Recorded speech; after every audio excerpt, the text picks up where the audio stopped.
you so much for making it here tonight. We're really excited to have you and, of course, to have this conversation. I think it's been a long time coming, and we are hoping that it's as impactful to you as it will be for everybody else. And my name is Grace Nzula. I'm an HR consultant with Atara Solutions.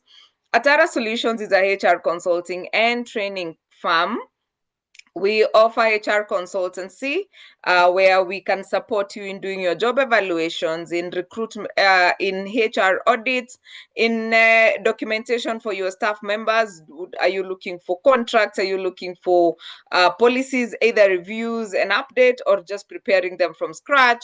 Would you like to have HR systems in place? Then we are the people for you. We also offer recruitment and selection services or talent sourcing, where we support you in recruiting your team members. We also offer what we call HR manager outsourced for organizations that don't require a full-time HR manager. And of course, we are into learning and development or trainings for all your human resource. We are technically a one-stop shop for training. So please do not hesitate to join us, or rather get in touch with us, and we'll be able to support you in one way or another, especially on People Matters. Now, tonight, you're tuned into a program we call Get It Right with Atara Solutions. Get It Right with Atara Solutions is a webinar series that seeks to demystify issues in employment and entrepreneurship. We do this every Tuesday from 8 o'clock for the last 5 years. Actually, we started in 2020. And we have done this every week, every Tuesday. We normally start in January and take it all the way to November. And we discuss different issues that affect both the employers and employees. And we're excited that you could find time to also join us for this conversation. Of course, I don't do this alone. We have our sign language interpreter who is currently on leave. We are thanking God for Catherine Sidandi, and we are looking forward to her coming back soon. And of course, with my co-host, Richard, I will allow him to introduce himself. Good evening, ladies and gentlemen. My name is Richard Magoma, and of course, the things that I love doing in this world is training people to speak very well so that you can get those very interesting and attractive opportunities. And I also prepare people for interviews so that you do not have resentment. Don't just go into the interview without preparation. It is war. You can imagine how many people graduate and you are going with your CV without reading it. Thank you very much. Thank you, Richard. And thank you very much for also just being a co-host and for being here every Tuesday as well. We don't take it for granted. We really, really appreciate. So allow me to also just quickly let you know the activities we have in Atara Solutions right now, so that you can spare a minute or two to just join this conversation, or just take care of your organization as well. So we have discounted rates at this point in time for job evaluations. So we currently have discounted rates for job evaluation services. So please do get in touch with us to know what that means. But job evaluations will help you come up with job groups for your institution and salary scales. And then we normally combine this with the salary survey. However, those can be two separate services. So please do get in touch with us to get to know what is on offer for you for this service. And of course, we have legal intrigues, common pitfalls in performance management. Where are the gaps that most of you have on matters performance management? And this will be happening on Thursday, the 16th of April from 2 o'clock to 5 o'clock with Anne Babu. If you know matters legal and employer employment laws, you know about Anne Babu. I keep telling her she really took us through COVID time when we didn't know what was what. So we will be hosting her. We are partnered together. You'll get to earn 1 CPD point from IHRM, and of course, a soft copy certificate for all those who attend. Besides that, it's an opportunity to ask as many questions as you possibly can, and it's going to only be for 3,000 well for the 3 hours that we'll be together. So please sign up, and I know Paul will put in the link on the chat. All right, those are the 2 activities from Matara Solutions. And now, for the moment we've all been waiting for. I want to welcome everyone to this session. Those who've joined, thank you so much for joining. We are going to learn together. They say no one is a monopoly of knowledge, so I'm going to tell you what you already know, but perhaps open up our minds a little bit on how we navigate the politics that Grace has talked about. And I want to say thank you to my support team who are here. I know Ken Morema is here, Damaris Levoyua, and many of my team members. Thank you guys for being here to listen and to know how we navigate the same. So I'm going to share my screen, but I'll be speaking into it most of the time. So allow me to share my screen. So I want to ask us a question. What is office politics? We've all heard about office politics. We are always talking about office politics. And I always say office politics is the kind of politics which you don't go for. You see, when you are going into an elections, there's grassroots nominations, there's vying, there's voting, there's campaigning. But this one is different. It's office politics that has it doesn't even have a party leader, if I may say, but everyone seems to fix themselves within where they think they fit in that political environment. So it's a very dynamic kind of politics, but how do we manage it? How do we live with it? How do we work along with it? Because it's there, you can't run away from it. So in a few seconds, I would ask who has ever experienced workplace politics? Or what has been your recent political experience in the workplace? I remember when I got to an employer some time back, let me not say which one because of data protection. And by the way, I forgot to say I am 15 plus years in the profession, so I have seen many politics in play. So I joined this employer, and where he was coming from was very strict. These environments where we run with performance, we run with targets, nothing should drop. You are supposed to deliver. By the end of the day, you are supposed to reflect and see what have you done, how have you impacted on 1, 2, 3.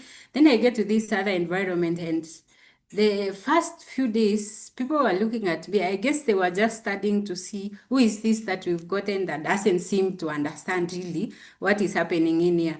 And someone came to me and asked me, Lucy, why are you working so hard? Is the world almost coming to an end? And I'm like, huh? Oh, so what am I saying? I thought I was employed to work hard. Then after a few days, I was told, by the way, let me quote in Swahili for those who understand. Even those who came before you, they left. I like, oh, so they left. What happened? And you see this thing you are doing so hard. You leave us here. And let me tell you, for sure, I left them there. So the person who was actually making this statement knew what the politics was like in there and was wondering, this one who has just come and is really fired up to work, she doesn't know. She will soon be going out and leaving us here, the people who know how to play politics the most. So I'm sure all of us, if not most of us, have experienced a workplace politics, and it plays differently for different people. And today I'm not here, and I know the phrase you've heard, especially if you are in this environment of ours, the phrase you must have heard many times is "hii kampuni iko na wenyewe." And the ones who are telling you iko na wenyewe, they are not even the owners of the company. So you should be asking yourself, oh, iko na wenyewe, how? How is the wenyewe part of it? So if you have not heard that comment, this company iko na wenyewe, then probably you are about to hear about that. So I'm not here to say that politics is bad or good, but we must know how to manage politics. So our agenda today is to know what is corporate politics, why politics exists, what is the risk of ignoring the politics, and finally, how do we manage it? How do we go on with it? How do we make sure that we are still performing optimally at the same time playing the politics. So that's how we are going to. So there's a quote by Steve Jobs. He says, "In weak companies, politics win. In strong companies, the best ideas do." So it depends on how you play your politics in your organization, how you are taking it to the next level, how does that come to play actually, and how is it being managed in the organization. So allow me to look at what exactly is this, what we are talking about, politics. Politics. Why do we have politics in the organization? Why is it that it cannot be an environment which is just what we desire? Most of us desire that we work in a place where you go, do your job, get rewarded for it, merit just taking precedence, but that doesn't happen. So in the workplace and in the politics that comes to play in the workplace, it's always about power, it's about relationships, and it's about power, relationships, and how you connect. Relationships and how you connect good at the same time. So if you ask yourself, if I am in an organization and I'm not playing politics, what might come my way? Am I losing out? How am I surviving? How am I coping with the environment that I'm in? So politics may not be, as I said, it could be positive or negative. So if it works for you, I remember I was listening to someone who was talking about corporate politics some time back, and the person was saying, in the politics at workplace is what is in it for me, then it's positive for you. And then if it doesn't work your way, probably maybe it could be it's working your way because you just wanted to be that nice person. And it's not bad to go to work and do your work. That is exactly what we are supposed to do. But there are many other things that comes to play. Like I said, the power and the influence, relationships. How much do you influence? How much relations do you have with people who knows where the button is? And I would say in a workplace, there's a button to everything, where when you press this, something happens. It could be something good or something bad. So you need to know when to press and when not to press. That's how politics comes through. So politics is simply the influence of how people work in an organization. So I said it's not always bad. It could be positive or negative, and probably maybe later on we'll see how it becomes positive and how it's negative. So why politics? Politics happens because of scarcity of opportunities. Come think about promotions. You cannot promote everyone at the same time. You cannot promote 100 people at one go. But again, as much as there's scarcity, there is what comes into play. You ask yourself, are the people who get promoted always the best in their work? The answer could be yes, the answer could be no. But many a times, those people who do less, perform minimally, are the ones who gets promoted. So how do they go about it? It is politics. It is knowing who to align with. Where is the power? Where is the people who influences decisions? As much as we may not want to hear that, there's always that comes to play. That has to come to play always. So if you are there and you're sitting and you're saying, no, me, I'm just here to do my work, and after I'm done with my work, I'll go home.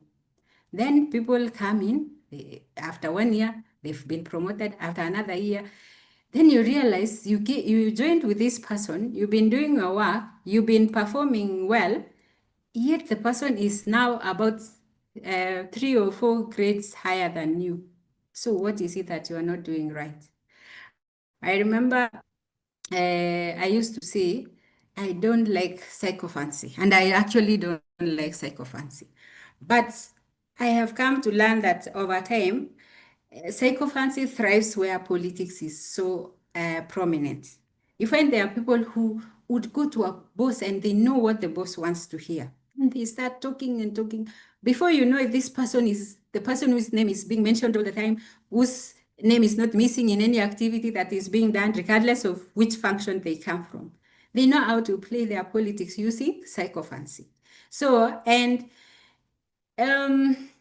you could look at it and say, so if we are 100 in an organization, how many of us will be sycophants? I'd say you cannot all be sycophants. You cannot all play that role.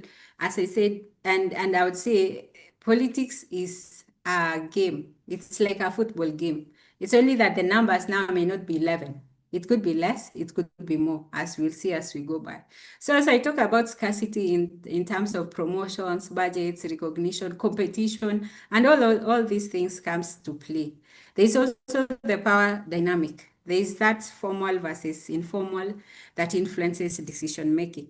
I don't know if any of us has ever worked in an institution whereby, and I'm not saying this because I'm demeaning anyone. I'm saying this because I want to bring a point home.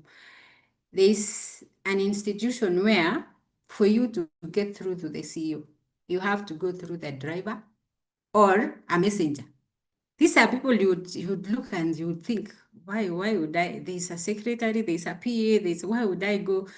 But you will go round, and you will find that the only person who can press that button and open the CEO's office is this messenger here.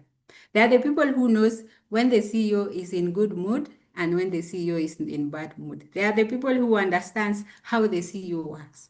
So those are the people, they have the power to unlock some areas, but they actually, the real power, that what you would call power. Of course, if you think about them and the CEO, who has more power? The CEO, of course. But this person here has his or her own slice of power, which you don't have. So unless you align with them, unless you build that kind of relationship with them, then you will be able to get to where you want to go without being unethical or without doing anything that will compromise your integrity. So, and then of course, there's the human nature, which comes with a lot of emotions and everything else. So that again brings about scarcity. You go to an office and the PA looks at you and says, this one, you can't step into that office. Or you go to a certain place, probably maybe the head of HR has, in some institution, you find that the head of HR has a PA or an admin assistant. You go there, you want to see Lucy, and the person looks at you and says, this one. Even the fellow staff, they will be told she's in a meeting. And actually, maybe you're not in a meeting. So that's how politics play. It depends on how are you building the relationship. How do you relate with these people? And I know by now you're asking yourself, is it not so difficult to play all these roles at the same time? Being here, you have to align with this other person. Here, you have to play cool. And I'll tell you a story. There's a time I worked in an institution, and the CEO was this person who you can never understand. You will talk with her right now and laughing. The next minute you go back to the office and you'll be asking yourself, is this the same place I was 5 minutes ago? Then I realized there are things you need to do. So I realized the person liked, I'll not say he or she, but let me say the person liked being praised. You look at, and it was maybe the coat they are wearing, the t-shirt, the blouse, the whatever it is, and you're like, wow, that is nice. It looks like it's not coming from this country. And you will have a nice day. That is politics. You'll have a nice day. Every meeting that will be there on that day, you'll be mentioned. But now you have to keep up doing that. You have to look for something else. So politics also needs for you to be proactive, innovative, thinking. You don't just sit there and imagine that you will always be playing politics the same way. It's also dynamic. It changes as time goes by. So there are 3 network models. There is the developmental network, people who will advocate for you even when you are not in the room. And I would ask today, how many of us here have people who they can speak for them when they are not in the room? Who will say Lucy or X is the best person I know. Lucy is fit for this role. She can do ABCD. If you are looking for this, they can talk on your behalf. How many of us? I think that's the question to ask. There are those who are operational, in the operational network, people you need to do your daily job. How many people do you have who can just perform their duties daily? Those operational. And if you don't have them, what happens? Is there an impact? Do you need them? Do you not? And then the strategic networks, people who know things before you do. And you may imagine that these are people who sit at the strategic seats. No, they are still the same people who are pressing the button for you to get to the CEO's office. They are strategic in their own way. And most of us have great operational networks. But when your peer is not in, you start talking about them and all that. So that again won't get you anywhere. It will just work against you actually. I want to give you an example. I worked with a manager called Z. I don't want to mention the name because it might sound like yours and maybe you've worked with you. And this person was in finance department. Z is a she. She was very brilliant, she knew her work. She would do everything that is needed to be done. She would even come up with plans and everything. But our strategic network was zero. Our developmental network was zero. As much as she would do all these things, she had something in her, she didn't know how to manage these networks. And therefore, she did all this she did. That's when someone sits and says, I do all this, but I don't get recognized. It's because you have not built networks that can speak for you, even when you're not there. So as you work in an institution and manage the politics, you must be aware of these networks that they exist in an organization and how you can build those networks to get you to where you want to go. And as I said, politics is a football game, and I call it a team of 5. And these 5, there is the performer, there is the loyalist, there is the power broker, there is the observer, and there is the connector. I want you to pause for a minute and ask yourself, where am I? Or which one am I? Am I a loyalist? Am I a connector? Am I an observer? You must fall in this. And I know most of you will tell me, I am a performer. I have been hired to perform. I am paid to do my work. So that is what I'm doing. And I'm actually performing to the expectation of the employer. But remember, as you perform, there's this person who is a power broker, whose work is just to influence decisions behind the scenes. They have access to leadership, critical information, those informations that they've not even happened, but they get to know before they happen. Before you release that letter in HR, they already know you're going to release a letter on a certain date at a certain time. Those are power brokers. And then, so what is the risk of such people in an institution? They can block or accelerate your progress, depending on how you align with them. So the strategy is to build trust, is you don't compete with them blindly. You could be competing someone and Kube is a power broker somewhere. I think this comes to play so much in the political space where there are brokers. There are many brokers, even in town and everywhere. You find these people, they get to all the places where the politicians are. How do they manage? It's because they have learned to a space they belong to. And then there are the loyalists. These are people who are loyal to leadership. If they say run, they run. If they say kneel, they kneel. If they say loyalists. And then the connectors, those people who know you need to meet someone so and so, they are there to connect you. You need the people who are very good at connections. And then there are those of us who are just folding their eyes and looking at things happen. They're just there. They're here. They just let it go. Yeah. But if you play and be just an observer, you will be passed by. You will ignore so many things. You will say, I'm doing my work. You could be maybe loyalist and observer. It may not get you anywhere. So you need to know how to balance all this. You need to know how to play all the numbers. You'll be, I don't know, the footballers will tell us today, which is this number that plays around the field from A to A, from this other goal post to the other goal post. I know there are such players. I don't know which number that is. I'm not a footballer, so I will be helped. So what is the risk of ignoring politics? I would love to hear what the risks are. But before we go there are so many risks. We've said there are people who knows which button to press. So if you don't play the politics well in an organization, you will get to that career stagnation phase. You will be there. And people are progressing. You are just there. I'm doing my work. You're doing your work, and people are progressing. And then missed opportunities, as I said, the promotions, we said,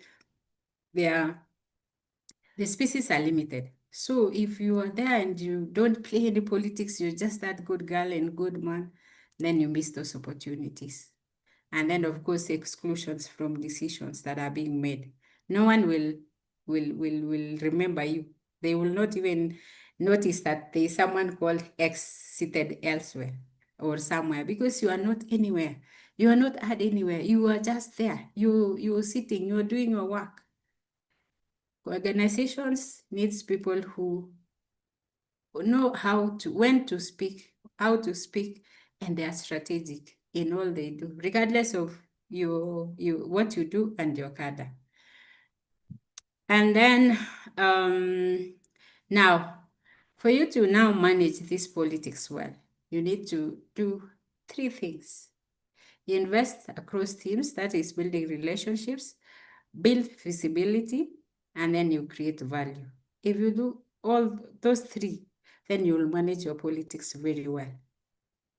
So building relationship beyond your own function will really help. Just give me a moment.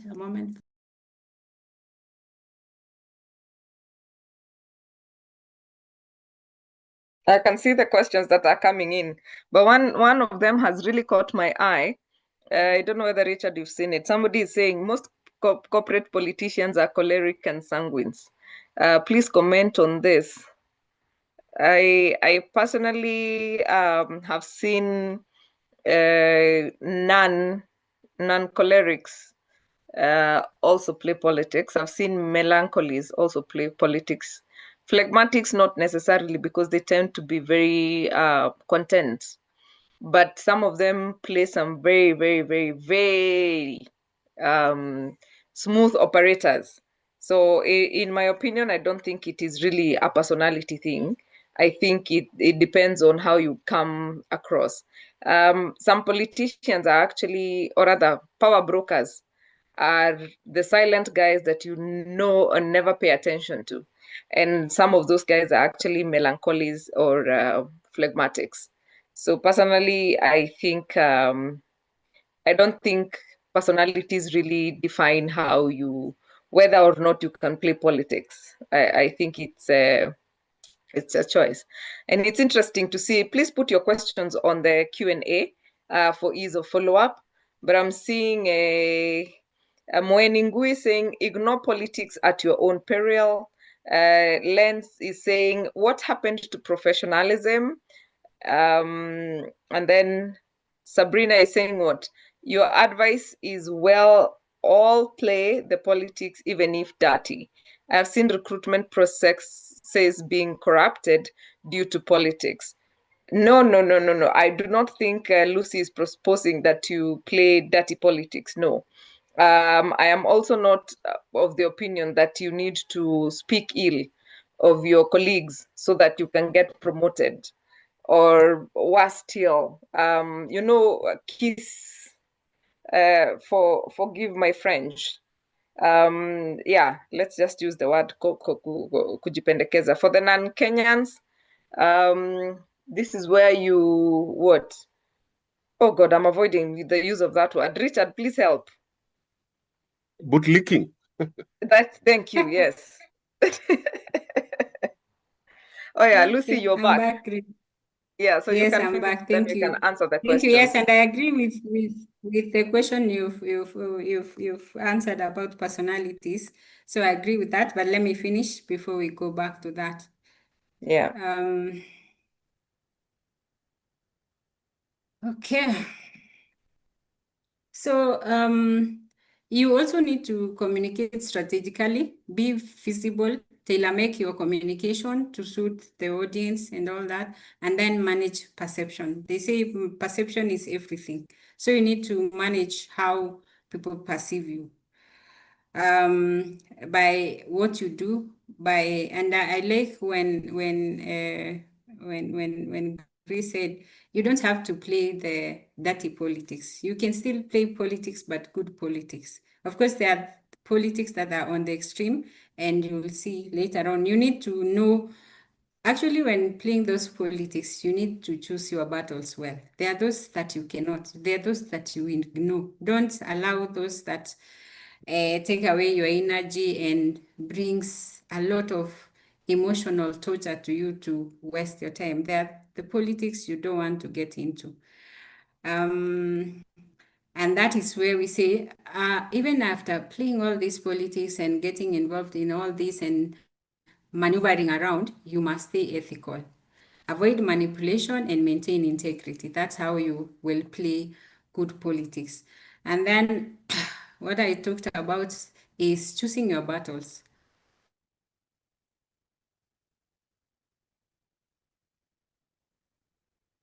That will not benefit you at the end of the day.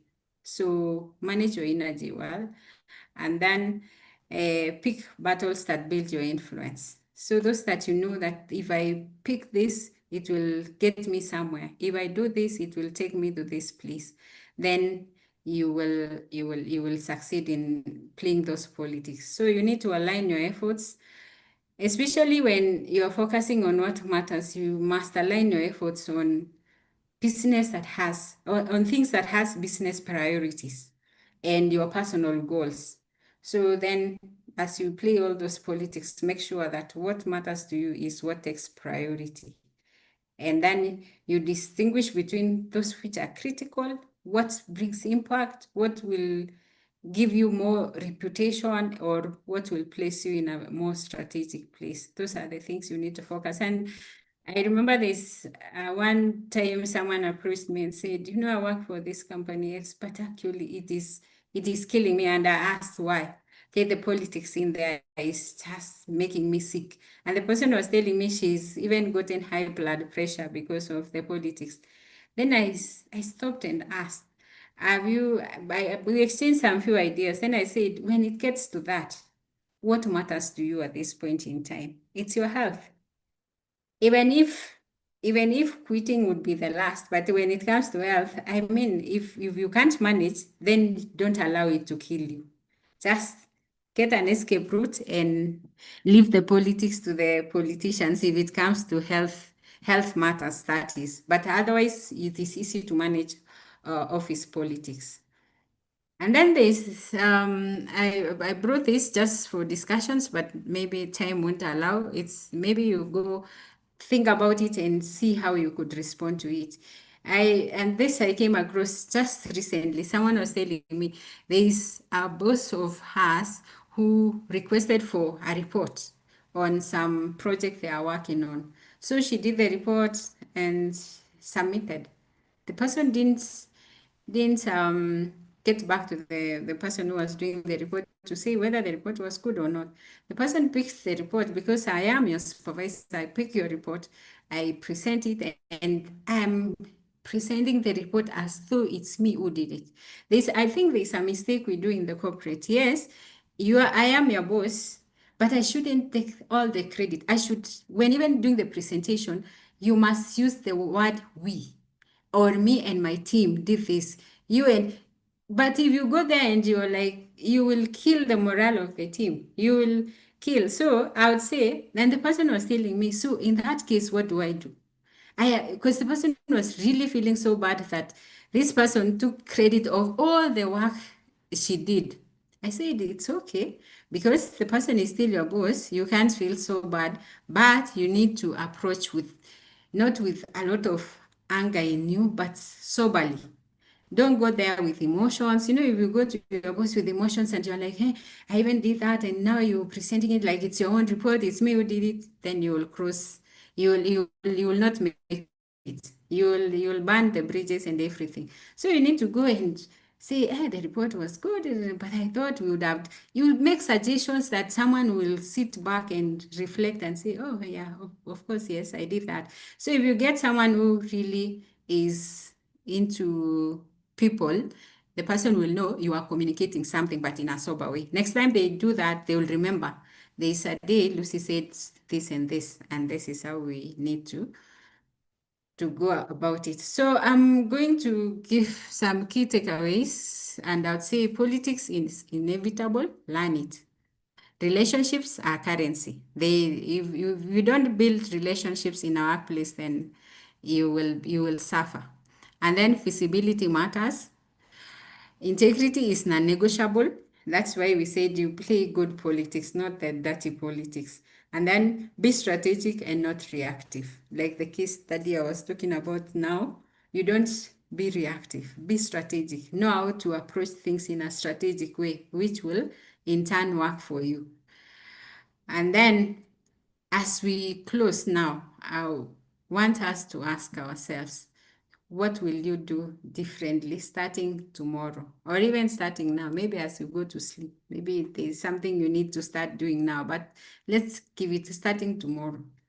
How are you going to play this politics? So it's just about understanding the game.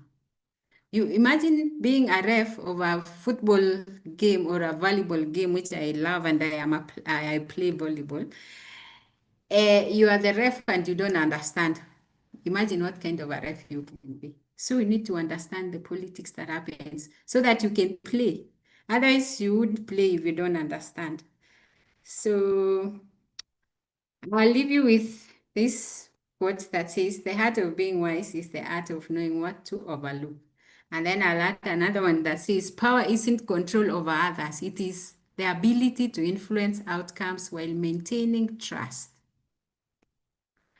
And then something about perception. In organizations, perception is often more powerful than reality. So you need to manage it with integrity. Thank you very much. I end there. And thank you for listening. Back to you, Grace. Thank you very much, Lucy. And I like a comment that came in from Patrick. Is it Patrick? Where is it? Yeah, just 1 minute. From Kal Kakitahi.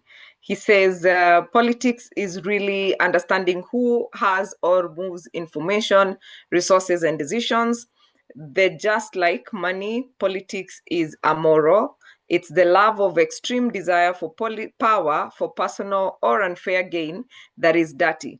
But if you're moving things for a department, a client, something that will bring change or improvement, that's okay. And Len says, politics comes in for survival due to less opportunities. This is very sad. And Mercy says, not until you have a boss who takes all the points and shine with them and tell you your job is to make them look good. And that is very true. Mercy, there's something that I tell people. You serve at the pleasure of your boss. And one of the I've been telling employees is focus on the results, not the whatever, what do we call it? You should get satisfaction from the results, that it is actually your presentation being presented. Whether they say it is you or not, you did the work, and therefore you're getting the experience to do it. You'll get an opportunity to use that experience in a different place or with a different leader at some point in time. But the more you do it, the better you become at it. So stop focusing on they're taking credit for the work. Focus on the fact that you have done the work and somebody has gone to shine with it. That means that you're becoming better at what you do. Caroline Wawero says politics should be introduced as part of the company culture, which unfortunately boils to toxicity at the workplace. Unfortunately, people have learned to play dirty politics, not the good politics. And I think it's a point of reflection, like Lucy has said. Peggy says, since it's inevitable, I'll learn it without compromising my integrity. That's correct. Paul says, I'm going to get comfortable with good office politics and the different stakeholders. Alpha says, tips to survive in a political organization: be strategic, never outdo your boss, understand the organization, speak in meetings even if you have no points, and then be smart. That is very true. Somebody says, building networks. Power is influencing outcome while maintaining trust. That is a game changer. Politics is inevitable. Corruption is a choice. That's from Bavesh. Politics is inevitable. Corruption is a choice. That's very true. Joseph says, the old saying, you can never be smarter than your boss. Lucy, good close, politics inventable. Patricia says, when structure is weak and stakes are high, influence replaces process. That is true. And Becky says, know how to play your cards. That's very true. But at this point, allow us to go into the questions now. I saw quite a number of them. Question one was what? Liz Amolo, you can type your question on the Q&A because I know it was way up there. You typed it as the presenter was ongoing. Lucy, you ready for the questions? Question 2 is, if the politics is purely driven by insecurities and lack of effective leadership,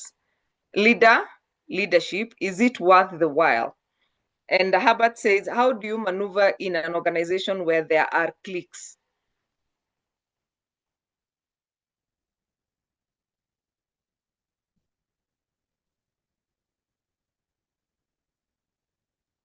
You can still read one more. There's one for Liz that was a bit long. Liz, let me just find it. Where is it?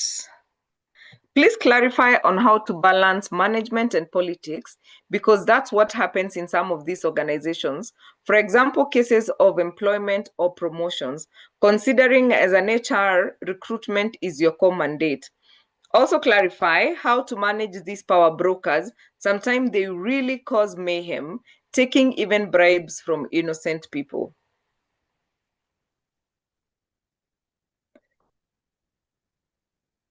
Okay. And yeah, just maybe this one. In some organizations, you are not allowed to ask questions or talk after the boss. How do you handle this, Lucy? Okay. Ebu, repeat the one on insecurities, Grace. If politics is purely driven by insecurities and lack of effective leadership, is it worth the while? I think I would say if that is happening in cases of insecurities and leadership, then you must ask yourself, how do I make an impact? How do I change these insecurities? How will you play it so that you can turn what is bringing insecurities to something that is making an impact to the institution? Because then if we focus on the insecurities and those bad leaderships, then the organizations will not go ahead. So I think it's up to you to check and see if I do what impact will it bring in? Will it change the insecurities that are around? Is it about perception? Is it happening? Is it, because I've seen many a times, I would relate that with entitlements. There are institutions which people are so entitled, and it makes other people really follow suit in terms of helping their entitlement or aiding their entitlement. For example, if I was brought in by maybe a chairman, I'll be untouchable. They will be saying, you see, this one is untouchable because they came this. But there should be processes that needs to be followed. I always say you follow the procedures and the policies that are set, even with the politics in place, until maybe when someone stops you and says, no, you cannot touch this one. That now becomes a different story. But until then you have to really look for ways to impact on that. And probably, I hope I have answered that. And then there is the question of balancing management and politics. I'd say we have to balance, because I've said in any organization, politics is inevitable. So we need to actually come up with strategies, be strategic in the way we manage politics and management issues, because they go together. So as I said, you need to know where to focus most, where to put your energy most, and what to not pay attention to, because then maybe the results are negligible or even don't give good results. So managing it is just learning as you go by and knowing what to do at a certain time in terms of balancing the two. And then managing power progress. I said you need to build trust. To manage these people, you need to build trust with them. You need to, sometimes these power brokers, they just need recognition, nothing much.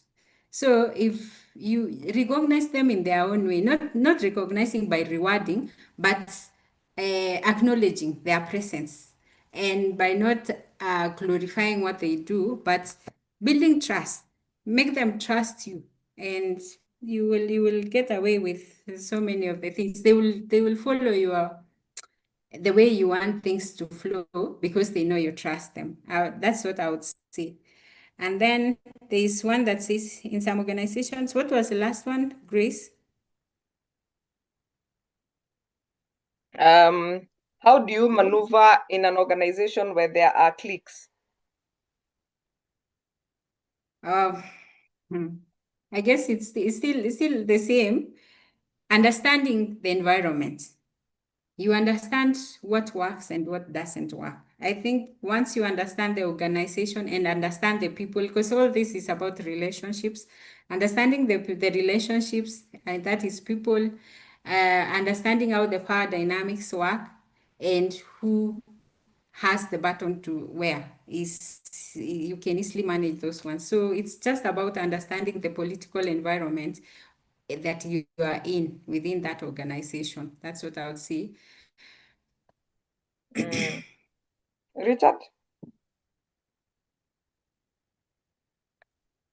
Thank you very much, Lucy, for that wonderful presentation. Those are very good insights that we can use to thrive, survive, or fail in organizations. Do you know, ladies and gentlemen, even the way you dress is politics.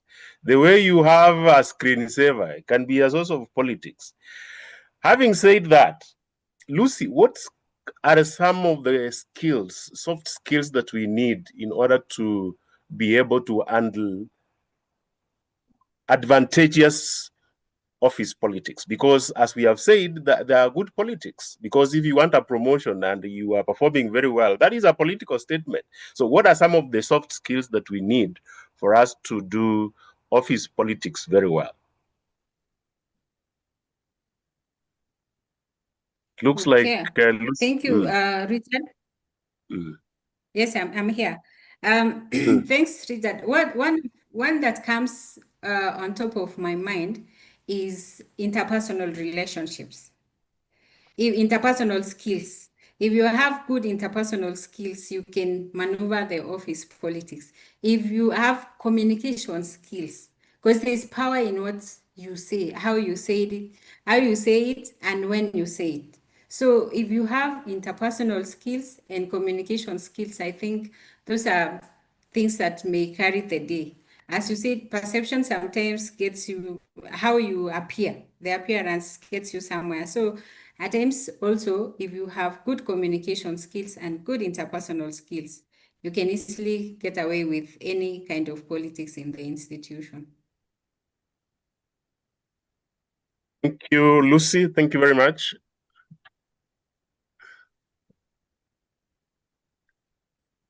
You're done? Is it Grace? Yes. Yes, Grace, I'm done. Okay. And I think there's yes, we will share the recording later. I think the other question is, my friend has two ladies who were brought by the boss, and both keep on undermining each other, and work relationship is terrible. How can you help even when the boss seems to manage the same attitude?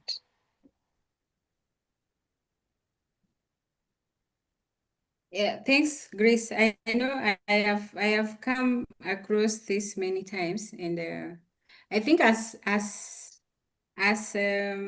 person, you don't align to this was brought. I always ask people, how do you know this person was brought in the first place? If you cannot have the person do operate as per the laid down procedures of the institution, for example, the policies, if they can't follow any instructions, then you take action without thinking of what if this happens. The what if, do it, and then the what if, let the what if come, see if it will come. And I'll tell you, if you manage these people the way the policies needs to manage them, they should operate within a certain policy threshold, because every institution has policies, has procedures, has everything that governs employees, and there are no exception. Whether you are brought in by the chair or the board or the owner of the institutions, I'm sure even if the person who brought you in the first place or who brought the person in the first place, they didn't bring them to sit. They were brought to do something. So if they are not doing it, then they have to be taken through the process of failure to do it. So I always tell people, don't fear. Even if you know this person was brought by the chair, do what you're supposed to do and follow the procedures without any impartiality until that point when you're being told, now Lucy, you cannot do this because this person, and otherwise until then, it will be just perceptions and building entitlements that should not be in the workplace. That is how I would manage it myself. If I may throw in to what Lucy has said, I'll say the best form of politics is competence.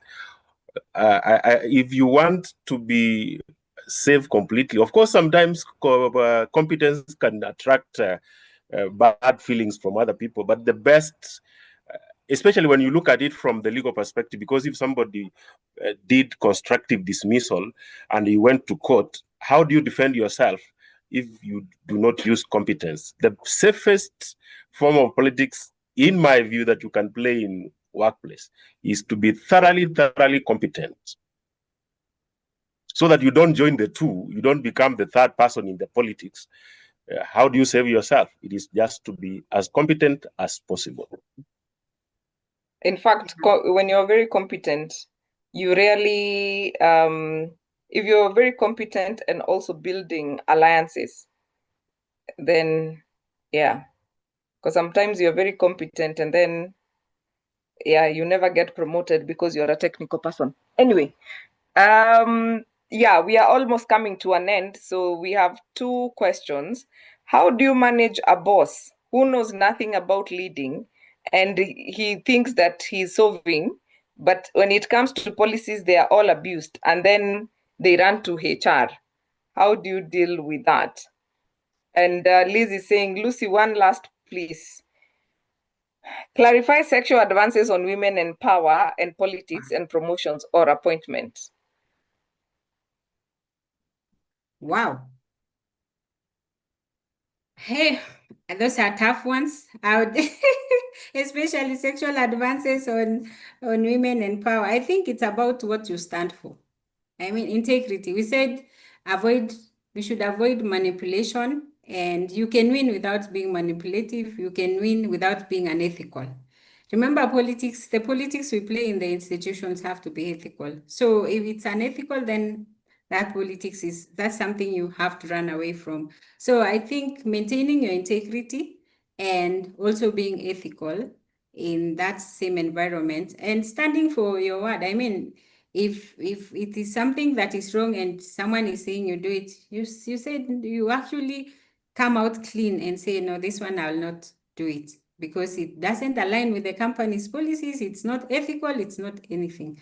So I think you have to take a stand and stand for your ethical standards. Yes. And then there was that other one about.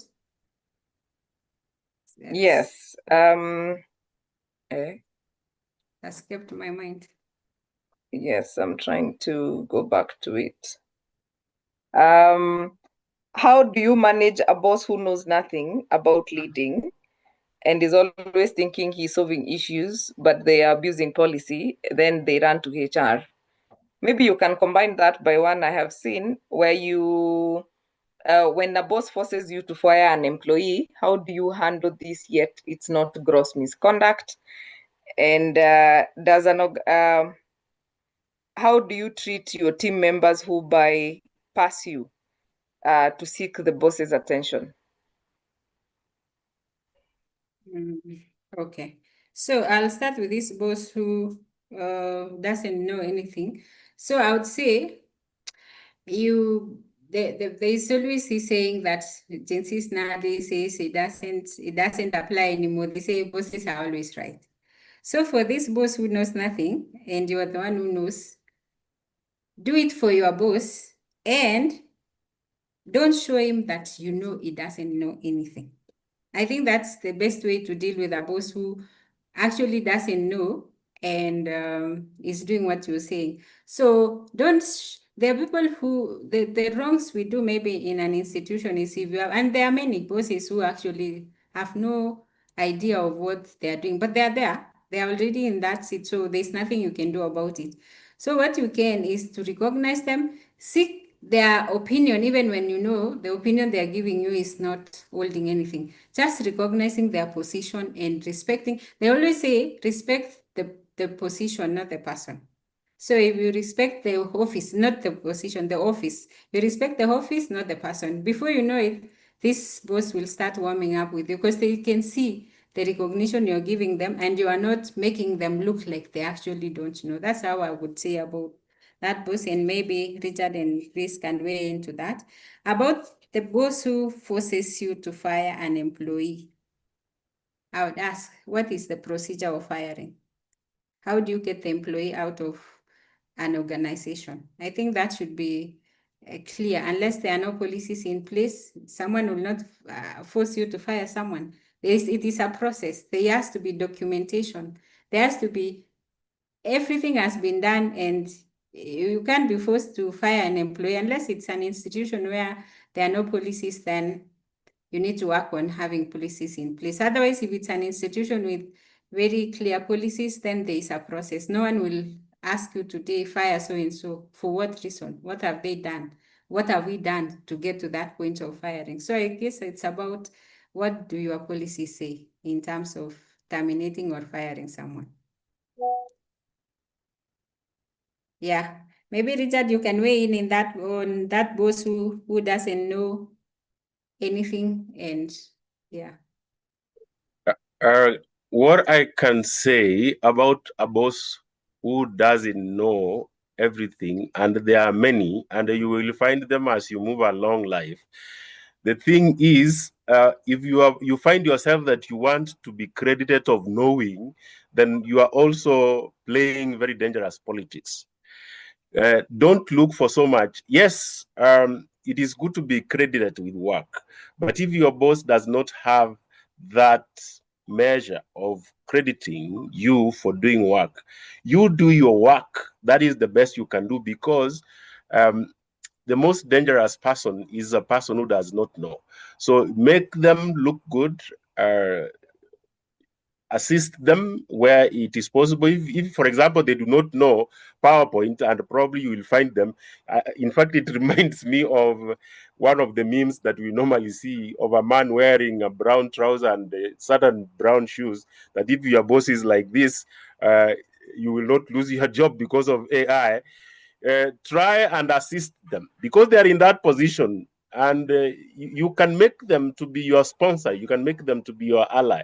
Assist them to do certain things that, until your time comes. Sometimes we say, I'll clap for people until my time comes. If you struggle so much to get credit because you know more than your boss, then you will be entering very deep waters as you move along. The other bit I will say, if you find yourself in that situation, then you should just be cleaning your CV so that you can go to a place where competence and high performance is appreciated, and promotion based on good results are best. That's what I will say. Yeah, thank you. Okay, I would also want to talk on to, there's someone who said allowing team members to bypass you. I'd say that happens a lot. That happens a lot. Let them bypass you. And if the person there, I'm assuming the person they are going to is a person who is higher than you in rank. If that person who is at the top is a good leader, they'll be referred back to you. I've seen people who this happens many times. People bypass the people they should be engaging before they go to the next level. When they get there, the paper or the memo is marked to you. Then you sit and look and say, okay, fine. But don't don't take offense. Don't feel bad about it. Don't be emotional about it. Don't ask them, so why were you taking this? And I was no, no. When it comes to you, do what you're supposed to do and forward it if it's forwarding. Before you know it, they will learn to pass things through you because they will tell themselves, even if I bypass Lucy, for example, it will still come back to her. So I mean, if they want, and the reverse happens. There are times when your boss bypasses you and goes to your junior employee. What will you do? You can't go to your boss and say, why were you giving instructions to person X and I'm here? You let them be. They've been given instructions to do the work you would have done. Just let it be. But probably maybe you could be asking yourself, so what is it that I did or I didn't do that maybe the boss so I cannot be able to handle this? But many a times it depends on how the boss has also learned you. Some of the things that gets to the junior staff are those things which they know you have a different opinion about it. So if you have a different opinion about it, it goes to someone else who will just do it without questioning and it passes. Then it's not, I always say that's not my problem. It is their problem. So it goes. So yes, Yeah. I can see Richard Lucy, wanting if to I say can something. so, I want. Uh-huh. in both instances, you're quite correct, Lucy, that one, you shouldn't really downgrade yourself to, I mean, you shouldn't be fussy about it. The other thing is to diagnose the reasons why they're bypassing you. It is to first and foremost understand the reasons why they're bypassing you. Are you competent? Are you having a different view? The other thing that you have mentioned, and which is quite correct, and I've seen it, some general managers or some MDs, if you do a lot of that bypassing, some of them who are very competent and forward-looking, they will return you to your head of department. But first and foremost, if I was in the shoes of a person who bypasses me, I'll ask myself, what is it that is making this person bypass me and go to my boss? Then you can be able to provide or prescribe a solution to that problem. Also, you must remember some MDs, some chief executive officers love gossip. Probably this is a person who loves gossip. There's nothing you can do about it. You cannot tell your boss that stop gossip. There are people who love, for lack of an accurate word, the East Africans probably, I'll let Grace say it in English. Kuna bosses wengine wanataka kachero, labda wengine wewe ni mkachero wa boss. Sasa what can you do? Yeah, that's what I will be able to say. Yeah, I think I wanted to take us back to the question that was asked about somebody forcing you to fire someone. And I see the comment, this happens in family businesses. One said that the law and policies don't allow unfair termination, and I was told I have a lawyer. I advise HR professionals in such instances to assume an advisory role, right? Whenever you're told to fire somebody and you can see that this person is adamant on firing them, you need to go and write an email with an advisory that says, this is what the process of letting people go on such cases should be. And then from there, you ask them to kindly advise. If they still insist on you firing them, please go ahead and fire them. And then and ask them to sign that letter. right? Sometimes people react to things. So once they are done and they have asked you to fire them and you insist on procedure, you've written a document and they have insisted. If that ever goes to court, then please remind them they have a lawyer and they can go and defend themselves. Sometimes don't even sweat the small things. I wanted to also comment about this, the sexually transmitted promotions and recruitments. If you are a person, you need to really be clear about your values. If you can't be bought that cheaply, then please note, you'll have to be consistently fueling that cup.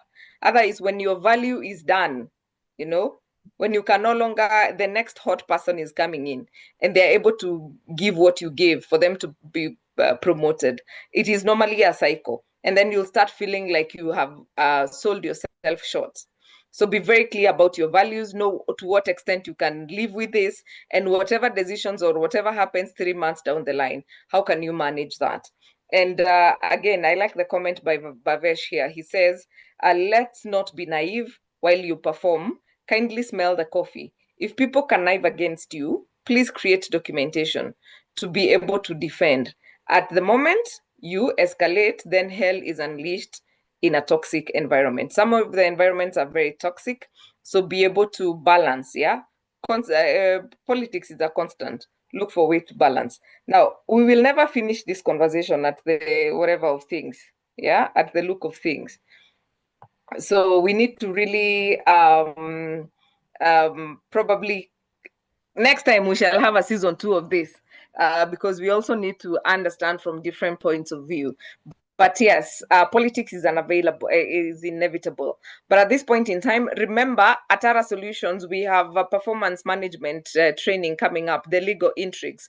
What are the common pitfalls? What are the mistakes we've been making in performance management? And this is happening on 16th of April. That is next week on Thursday from 2 o'clock to 5 o'clock. And for IHRM members, you'll get 1 CPD point, and it is only going for 3,000 bob. Please check out our social media pages for more information. Lucy, your parting shot. Okay, I think my parting shot would be, thank you so much for joining. And in regards to office politics, they always say, if you can't beat them, join them. Thank you. Thank you so much. Thank you. There's somebody who's saying, my takeaway, this is Rebecca Kimau. Politics need to be ethical. Ensure you are competent and your policies are well aligned. Thank you very much. And thank you, Lucy, for your time. And thank you for actually saying yes and for delivering. That was wonderful. I have enjoyed the discourse and I look forward to more collaboration. And to you, our audience, thank you so much for being here. Thank you for the time that you've taken to join us. And we look forward to seeing you next week. Next week, we have an important conversation. You see that leader you were talking about that does not know what they're doing? Yeah, they need to get feedback. We will be handling feedback next week on Tuesday. So be sure to tune in so that you can also learn how to receive and give feedback. And we are not talking about just one way. We are just talking about feedback in its entirety and how to give feedback with empathy. That is the conversation for next week on Tuesday. But for tonight, thank you, Richard, for your time as well. Please follow us on Instagram at Atara Solutions. Like our Facebook page, Atara Solutions. Subscribe to our YouTube channel, Get It Right with Atara Solutions. And we are on TikTok at Atara Solutions. Connect with us and get to see what's happening on LinkedIn. Connect with us as well, Atara Solutions, and you will get an update on what's happening in Atara Solutions. And please invite us to your organization to give talks, invite us to train your people, invite us to do HR work for you, projects, review your policies, and support you in any way that you would require. For now, Team Atara, thank you so much. You guys, we can't do this without you. Thank you so much. And see you next week. Same time, same place for another yet amazing, exciting, insightful topic. From all of us, it's good night. Good night, ladies and gentlemen. Know that speaking well is good politics. Yes. And that is why you need to see Richard. Thank you so much, ladies and gentlemen. Thank you. Good night. Thank you, Grace. Good night. Night.